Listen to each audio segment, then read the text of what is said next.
Welcome to the Slop Farm. Enjoy the video. You start by verifying compatibility and powering both devices. This prevents wasted attempts. Once done, insert fresh batteries and turn the LG TV on. Next, put the universal remote into pairing or code search mode using its setup or TV button. Hold until the LED blinks. Make sure you know whether your remote uses code entry or automatic search because the steps differ slightly.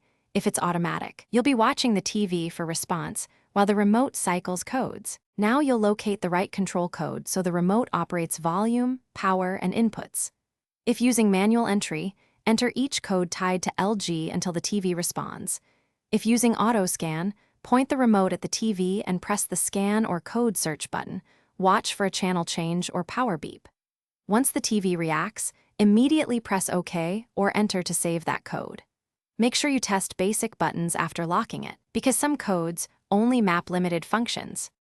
Finish by exercising every essential function: power, volume, input, and menu navigation, so you confirm full control. If any function fails, repeat the scan or try other codes from the manual. Sometimes adjacent codes map different keys.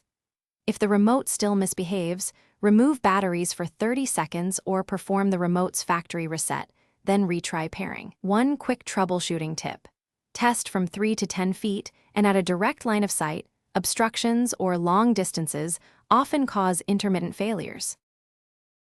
Thanks for watching. Consider subscribing if we helped you today.